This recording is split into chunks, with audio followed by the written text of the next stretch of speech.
मधु जी। राधे राधे महाराज जी। महाराज जी, जीवन में खुशी कैसे मिले? भगवान से। जो आनंद सिंधु सुख राशि, सीकर तय त्रैलोक सुपासी। सीकर कहते हैं ऐसे एक बूंद पानी अंगुली में लो और उसे से चट्टान पे मारो, उसके जो छोटे टुकड़े होते हैं उसे सीकर कहते हैं। आनंद समुद्र के एक बूंद के सीकर से त्रिभुवन आनंदित हो रहा है। ऐसे आनंद समुद्र भगवान से जब अपना संबंध जो है वो स्वीकृत हो जाता है तब खुशी मिलती है। मेरा प्रभु पुत्र है, मेरा प्रभु पिता है, मेरा प्रभु मित्र है, मेरे प्रभु पति हैं, मेरे प्रभु स्वामी हैं। कोई संबंध प्रभु से रख ले तब जो अंदर खुशी मिलती है उस खुशी का पार नहीं होता है। यहाँ जितनी खुशियाँ हैं सब दुख में बदल जाने वाली हैं। सुंदर पत्नी मिली, कब मर जाएगी क्या पता। सुंदर पति मिला, कब छूट जाएगा क्या पता। सुंदर पुत्र हुआ, कब मर जाएगा क्या पता है। मृत्यु लोक है, कभी भी कोई भी कहीं भी बिछुड़ सकता है। अगर ना बिछुड़ने वाला यार है वो श्री कृष्ण है, वो राम है, वो प्रभु है। प्रभु के सिवा यहाँ सब धोखा है। अपनी पत्नी में प्रभु को देखो, अपने पुत्र में प्रभु को देखो, अपने पति में प्रभु को देखो तो तुम्हें खुशी मिलेगी। प्यार करो सबसे, लेकिन भगवत भाव से करो तो तुम्हें खुशी मिलेगी। नहीं तो यहाँ खुशी कहाँ है। चंद्र मिनटों की खुशी, फिर दुख ही दुख है, फिर दुख ही दुख ही है। डॉक्टर विशाल राव जी। राधे राधे। महाराज जी, आपके चरणों में प्रणाम। महाराज जी, आप कहते हैं कि सब कुछ श्री जी की कृपा और प्रेम से होता है। मैं एक कैंसर सर्जन हूं और रोज मृत्यु और पीड़ा को बहुत करीब से देखता हूं। मैं ये समझ नहीं पाता कि इतने प्रेम में जगत में इस रोग और असहनीय पीड़ा का क्या प्रयोजन है। महाराज, कितने पाप होते हैं, कितने पाप हो रहे हैं। आप दृष्टि डाल के देखो।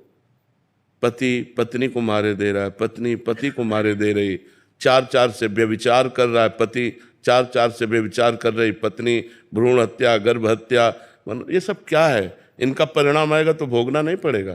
तो यही सब भोगना पड़ता है। नाना प्रकार के दुखों से, नाना प्रकार के क्लेशों से, अशांति से युक्त होना पड़ेगा। हमारी कोई एक ही जन्म की बात थोड़ी है।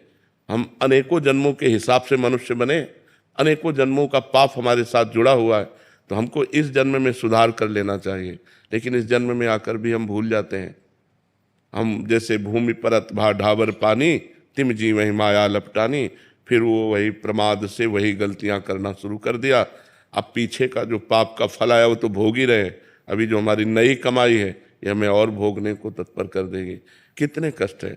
आप उसे कैंसर पीड़ित मनुष्य का कष्ट देखकर व्यथित हो गए, लेकिन एक मुर्गा का, एक बकरा का, एक गाय का, एक भैंस का जिसको काट करके खाते हैं, फिर परिणाम तो आएगा ना।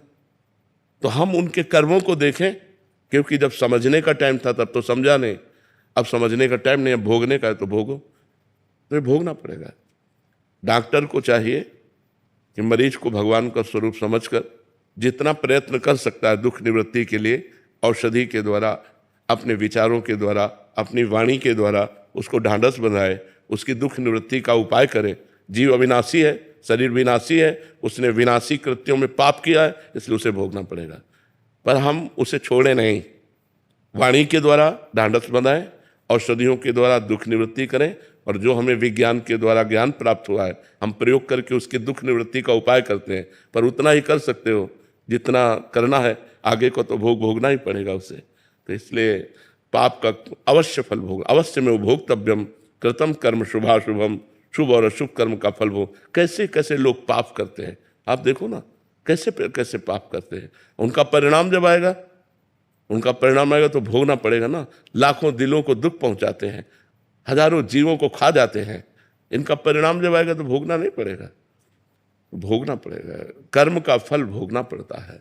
इसलिए डरो कि हमारे द्वारा कोई ऐसा कर्म न बन जाए जो हमें भोगना पड़े। नाम जप करो भगवान का, परोपकार करो दूसरों का, कभी दूसरों के साथ हिंसा व्यभिचार ऐसे दोष मत करो, तो तुम्हारा जीवन आनंदमय हो जाएगा। पीछे के पाप भजन बल से नष्ट हो जाएंगे। प्रारब्ध को भोग कर नष्ट कर लो। अगला जो कार्य कर रहे हो, अच्छे कर रहे हो, तो भगवान की प्राप्ति हो जाएगी। अगर मनुष्य भी बनोगे तो स्वस्थ विचारवान लोक कल्याण वाले बनोगे। वो आज क्या मनुष्यता रह गई है। नशा किए घूम रहे हैं, किसी की जंजीर चैन खींच रहे हैं, किसी को मार रहे हैं, किसी को लूट रहे हैं। कैसा कैसा अत्याचार। पर बहुत समय हिसाब लेट होता है अपने यहाँ, तुरंत हिसाब नहीं होता। भारत में भी देख लो, कानून व्यवस्था में अगर आज मुकदमा डाला गया तो 10 साल मुकदमा ही केवल चले। 10 साल मुकदमा चलने के बाद उसे सजा और जुर्माना दिया जाता है। तो अब ये जब एक जन्म में एक की हुई अपराध प्रवृत्ति का 10वें वर्ष में निर्णय होता है जाके, तो फिर अनेक जन्मों से जो हम पाप करते चले आ रहे हैं, हमारे भगवान का तो बहुत बड़ा दरबार है, वहाँ तो असंख्य जीवों का हिसाब किताब है। तो अब पता नहीं 50 जन्म पीछे का कर्म लागू हुआ करके तो हमें भोगना पड़ेगा, क्योंकि करने वाले हम ही हैं। हमारे शरीर बदलते गए लेकिन कर्ता तो हम नहीं बदला ना, तो कर्ता को भोगना पड़ता है।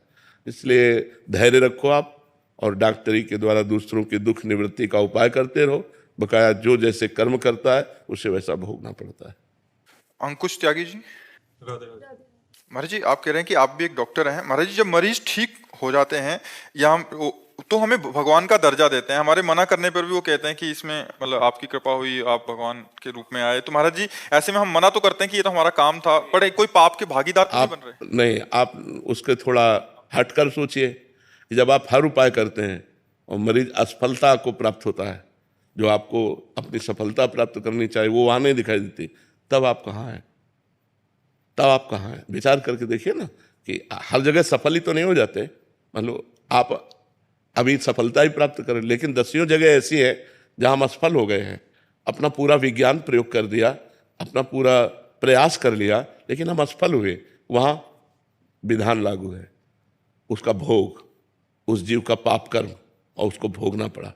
अब उसमें आपको कोई गलत शब्द बोले, आपको कोई असफल डॉक्टर कहे या आपकी प्रमाद स्थिति कहे तो गलत बात है। ऐसे ही सफलता में आप नहीं है, उसका पूर्व का पुण्य है, उसका पूर्व का विधान है। आपके हाथ का जस, आपने प्रयास किया और सफल हो गए। सफलता और असफलता आपके हाथ में नहीं, प्रयास प्रयत्न आपके हाथ में है। सफलता असफलता है कि नहीं?